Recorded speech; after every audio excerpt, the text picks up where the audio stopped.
Hi, everyone. My name is Maria del Carmen Unda, and I am a doctoral candidate at UT Austin in the College of Education. I am going to graduate in May. I'm very excited.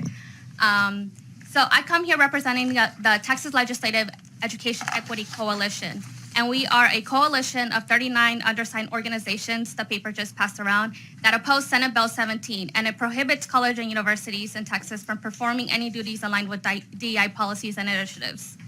DEI policies and initiatives are supported by campuses and include efforts to intentionally create diverse and inclusive learning environments for all students, particularly those who are first-generation, undeserved, and marginalized backgrounds, feel respected, valued, and supported as they navigate their higher education journeys. They are also embedded in sets and practices and policies that are widely recognized in industry standards for academic accreditation, targeting student success program and the NCAA Division I participation and ensure students federal protections against discrimination, including through programs for Title VI and Title IX protections to provide accommodations for students with disabilities.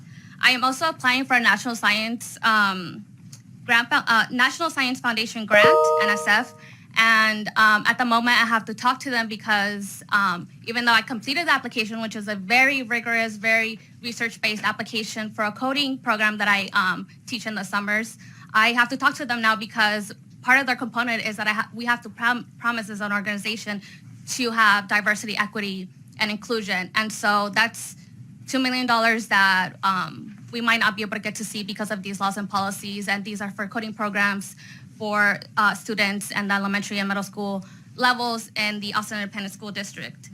Also, I'm part of a lot of student collectives here at UT, and we're gonna have a school walkout in a couple of days if you guys pass any of these anti-DEI initiatives. One last thought, passing Senate Bill 17 is overt systematic racism and discrimination towards the Black and brown community. To your right, you talked about the possibility of losing, I think you said $2 million? Yes, I completed the application and I have talked to the National Science Foundation extensively because that's the part of it's the Race Equity National Grant, and we completed the application, which is very, very rigorous. It took me almost a year.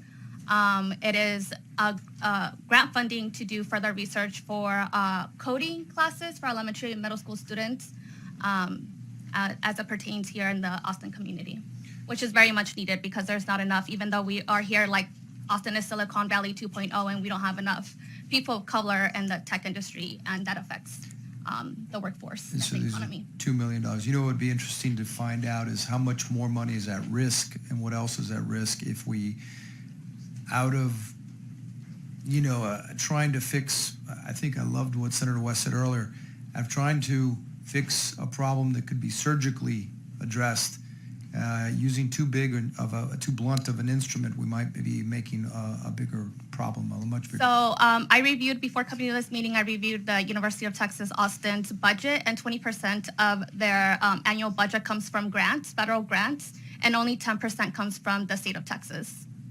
Thank you. Thank you, Mr. Chairman.